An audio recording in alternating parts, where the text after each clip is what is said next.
Welcome back. So, I've finally redone my books a little bit, so you can actually see some where I've been filming. Whee! I feel so much better having my bookcase full of books. I'll probably continue with the other shelves at some point too, but for now at least I've got some books. Woo! It's a good spot for them. So, moving on to probably more important things. Today, I'm going to fangirl about Alex Trebek some more. If you watched some of my recent videos a couple months back, you probably know that I read an Alex Trebek biography and overall enjoyed the experience, but was also disappointed because it was a biography and I do better with autobiography. Well, as it turns out, he also has an autobiography. And the same thing happened to get this one that happened with the other one. I was at Barnes & Noble and I saw it and I was like, well, gotta get it. So I went and got it and here we are. So I love Alex Trebek. I think I've said that, but he's like a grandpa. He's like my grandpa. It's great. And this was so good. It was so nice to get it from like his own voice and stuff. And he set up the chapters so that they're a lot like Jeopardy questions, where he'll head it with like, the answer is, and then you get a little short story kind of set up about the thing.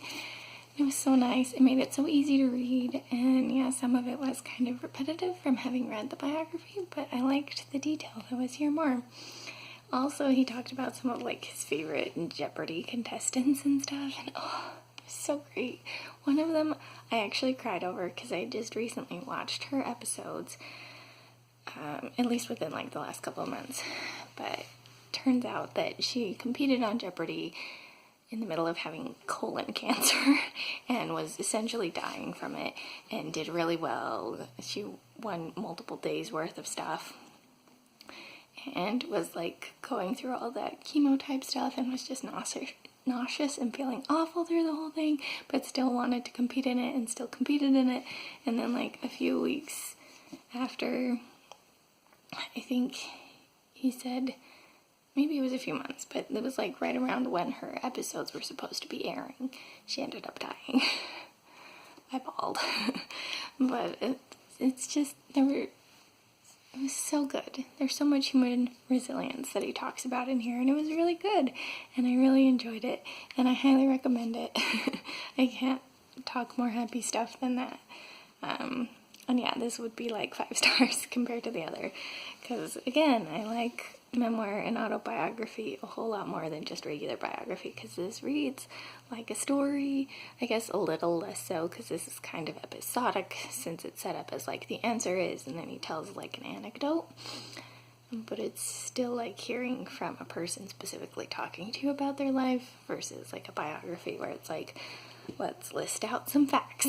So if I had to recommend one of the two, it would be this one. They were both really nice, but this is my favorite. I'm so glad that he wrote one. It's so nice. And it was also really fun because he was writing it apparently in the middle of like Corona and stuff, because he mentioned multiple times about how the pandemic is affecting things and making life difficult in its ways. And it was like, I've never read such like an up-to-date biography, I don't think, where it's like pretty much within the last year, here's the stuff. So it was really fun and I really enjoyed it, and I just want to rave about it, but I've already done that. And I'm just going to keep repeating myself if I don't shut up now. But yay and happy. So that's my recommendation. Go read it yourself. That's all I have to say. And yeah, this is the Uma Harper signing out.